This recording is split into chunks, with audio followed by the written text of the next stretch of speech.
Hello guys, तो मैं आप लोगों को इनइक्वालिटी की यहाँ पर शॉर्ट ट्रिक्स बताने के लिए हाजिर हुई हूँ।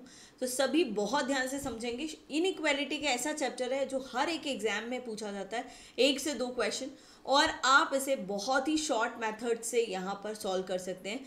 यहाँ पर आपको दिखाई दे रहा है स्क्रीन पे कि rule number 1, rule number 2 and rule number 3 यहाँ पर पूरी इनइक्वालिटी के 3 रूल पे ख़त्म है ना। ये 3 रूल पे ख़त्म है पूरी इनइक्वालिटी। समझना है क्या, कभी भी किसी भी कथन के बीच में, क्योंकि इनइक्वालिटी में कथन दिया होता है और निष्कर्ष हमें निकालना है ना।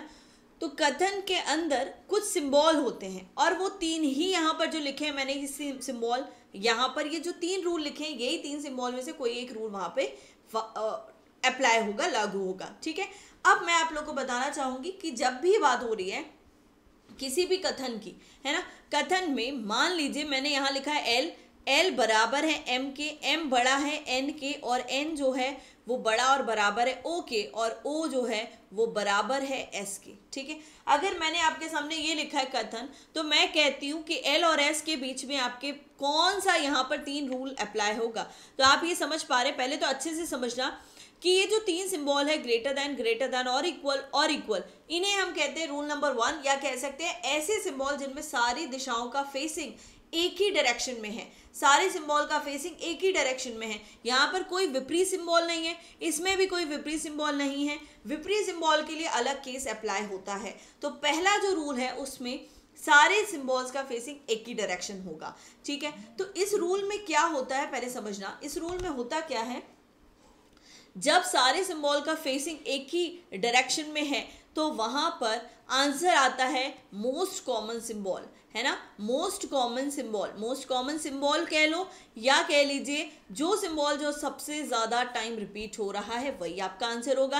अब भाई सबसे ज़्यादा टाइम रिपीट होने वाला ही आपका आंसर होता है, तो इसके लिए आपको गिनती करनी होगी, है ना। तो एक बार समझना बेटा, ये जो बराबर होता है, अकेला जो बराबर होता है, जब कभी बराबर अकेला आया है किसी दो पर्टिकुलर एलिमेंट के बीच में, जैसे ओ और एस के बीच में बराबर है ना, एल और एम के बीच में बराबर है, इस बराबर का कोई वैल्यू नहीं होता है, इसका रहना नहीं रहना बराबर ही है ना। तो इसका क्या मतलब है, एल और एम बराबर है, इसका मतलब जो संबंध एम का एन के साथ है वही संबंध एल का एन के साथ भी होगा। सिंपल सी बात है, क्योंकि अगर m बड़ा एन से तो l भी बड़ा होगा n से, है ना। तो इसका कोई मतलब नहीं है, इसको आप क्या मानिए, बिल्कुल भी इसको वैल्यू नहीं देना है। ये इज इक्वल्स टू क्या है, इसका कोई मतलब नहीं है। अब जब गिनती करेंगे तो ग्रेटर के 1 सिंबल और ग्रेटर का 2 सिंबल, तो यहाँ पर अगर ग्रेटर के 2 सिंबल है, इसका मतलब आपका आंसर क्या होना चाहिए, ग्रेटर। 2 हो 4 हो वो मैं आपको बताऊंगी कैसे होगा।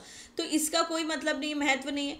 ये ग्रेटर 1 है, यहाँ पर भी ग्रेटर 1 है, तो कुल मिला के 2 ग्रेटर देन हो जाते हैं। ठीक है, अब ये इक्वल का महत्व है। ठीक है, जब ग्रेटर के साथ इक्वल आता है या लेस के साथ इक्वल आता है तो इसका महत्व होता है। तो यहाँ पर अगर मैं देखूँ, ये बराबर तो कोई वैल्यू नहीं है। अब यहाँ ग्रेटर दैन के 2 चिन्ह हैं, ग्रेटर दैन के 2 चिन्ह हो जाते हैं और बराबर का बेटा एक ही चिन्ह है। कौन सा बराबर, ये वाला एक बराबर। इसका मतलब सबसे ज्यादा टाइम कौन आ रहा है, ग्रेटर आ रहा है। आपका सही उत्तर हो जाएगा ग्रेटर। या आप ऐसा कह सकते हो एल बड़ा है एस से, आपका रिजल्ट निकल के आ गया।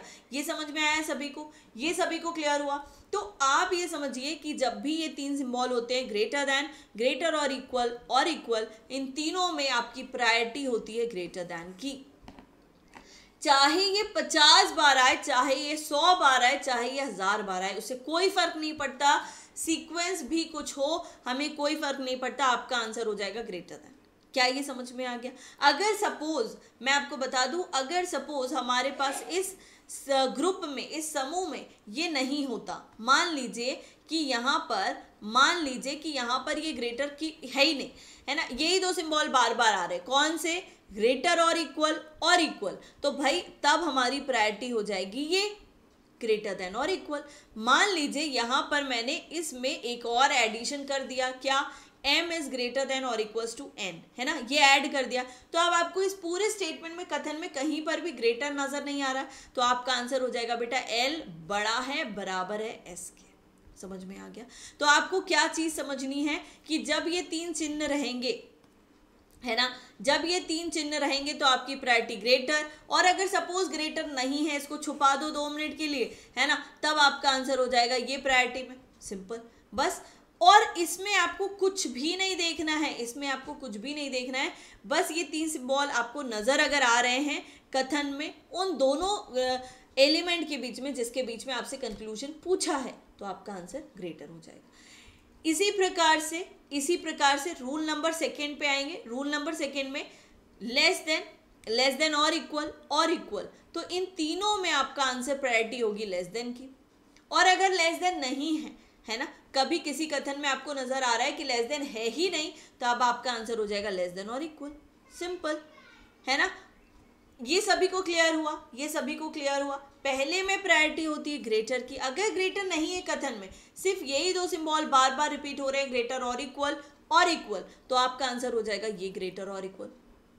ठीक है, ग्रेटर और इक्वल हो जाएगा। और अगर हम इन तीनों में बात करते हैं तो तीनों में लेस देन और इक्वल रहेगा, तो आपका आंसर हो जाएगा लेस देन। क्लियर है। और अगर ये लेस देन नहीं रहता है तो लेस देन और इक्वल हो जाएगा। ये 2 रूल मुझे लगता है बहुत अच्छे से सभी को क्लियर हो गए होंगे। अब हम तीसरे रूल की बात करेंगे। ये एक शॉर्ट वीडियो है जिसमें आपको मैं ये बताना चाह रही हूँ कि ये 3 रूल भी अगर आप पढ़ लोगे तो क्वेश्चन सॉल्व करके आराम से आ जाओगे, राइट। तो भाई आप यहाँ देख रहे हैं कि अब तीसरा रूल कहता है कि दोनों चिन्ह विपरीत आ गए। जब कथन में दोनों चिन्ह विपरीत आ जाएंगे तब एक ही आंसर होता है, वो है आपका आइदर और। एक बात समझ लेना, लेकिन आइदर और आंसर करने के लिए वहां पर कंडीशन होनी चाहिए। क्या कंडीशन? पहला कहता है सब्जेक्ट और ऑब्जेक्ट क्या होना चाहिए बेटा? समान होना चाहिए, मतलब दोनों के सब्जेक्ट ऑब्जेक्ट समान होना चाहिए। ठीक है। दूसरा कहता है कि वहां पर ऑल 3 सिंबल्स कह लो या ऑल 3 पॉसिबिलिटी बोल लो इनको। कौन सी पॉसिबिलिटी? ध्यान रखिएगा कौन सी पॉसिबिलिटी की मैं बात कर रही हूं, जिसमें ग्रेटर भी आए, लेस भी आए और इक्वल, ये तीनों, मतलब किसी कथन में सपोज यहां पर A is greater than B is less than C लिखा है। अब हमारा निष्कर्ष कहता है, कंक्लूजन कहता है A is greater than C, दूसरा कहता है A इज लेस देन और इक्वल टू C। तो अब आप देख रहे हैं दोनों जो कथन निष्कर्ष है, उन दोनों निष्कर्ष में AC दोनों में मौजूद है। तीनों संभावनाएं मौजूद है जो आपने बताई। कौन सी तीनों संभावनाएं? ग्रेटर, लेस और इक्वल की। ग्रेटर, लेस और इक्वल की यहाँ मौजूद है, तो यहाँ लग जाएगा बेटा क्या? आंसर आइदर और। समझ गए सभी? ये तीनों रूल सभी को क्लियर हो गए होंगे। अब हम कुछ 2 क्वेश्चन देख लेते हैं ताकि हमारा कंसेप्ट क्लियर हो जाए। ये निष्कर्ष जो कह रहा है वो C और A के बारे में कह रहा है, C और A। तो अब हम C और A के बीच में यहाँ पर एक लाइन और एक चिन्ह बना लेंगे ताकि हमें इन दोनों के आगे नहीं जाना है। तो भाई हमारा निष्कर्ष क्या निकल के आएगा? A और C के बीच में मैंने अभी बताया कि रूल नंबर 2 लागू हो रहा है। यहाँ पर लेस देन और इक्वल है। अभी बताया था कि इन दोनों में लेस देन और इक्वल में आपका आंसर क्या आएगा? आपका आंसर आ जाएगा लेस देन, क्योंकि प्रायोरिटी किसकी होगी बेटा? लेस की होगी। तो आपका आंसर आ जाएगा A is less than C। क्या ये लिखा है? Yes, A is less than C या C is greater than A। सही है। अब ये A और C के बीच में कह रहा है कि A बड़ा है। A तो बड़ा हो ही नहीं सकता, अभी तो निकाला था A और C के बीच में, तो ये गलत है। आपका सही उत्तर हो जाएगा ओनली फर्स्ट फॉलो, है ना? Only first follow. क्लियर है। सेकेंड पे बात करते हैं। सेकेंड क्वेश्चन में P और Q की बात हो रही है, P और Q। तो हम देखेंगे कथन के अंदर जाके कि P और Q के बीच में कौन सा रूल अप्लाई होगा। यहाँ पर रूल अप्लाई होगा जिसमें विपरीत सिंबल है। विपरीत सिंबल अगर है कथन में तो आपका निष्कर्ष आंसर होना चाहिए आइदर और। लेकिन आइदर और के लिए P Q दूसरे में भी मौजूद होना चाहिए, नहीं है मतलब ये गलत है। नहीं मौजूद है, एक कंक्लूजन नहीं आंसर कर सकता आइदर और वाला, इसीलिए गलत हो जाएगा। क्यू एम की बात कर रहे हैं, क्यू और एम में भी सिंबल विपरीत है, इसका मतलब है यहाँ पर भी आइदर और होना चाहिए। आइदर और आंसर करने के लिए सब्जेक्ट प्रेडिकेट कहीं मौजूद होना चाहिए। क्यू एम कहीं मौजूद है क्या? नहीं है, मतलब ये भी क्या है बेटा? गलत।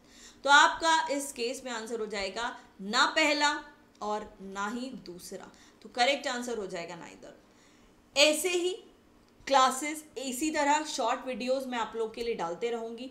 और मैं आपको बताना चाहूँगी कि हम लोग रेगुलर क्लास डिटेल में कंसेप्चुअल क्लास कर रहे हैं अनअकैडमी PSC संकल्प इसी चैनल पे, तो आप लोग मेरी क्लासेस और भी देख सकते हैं। ठीक है। Thank you so much. Take care. Bye bye.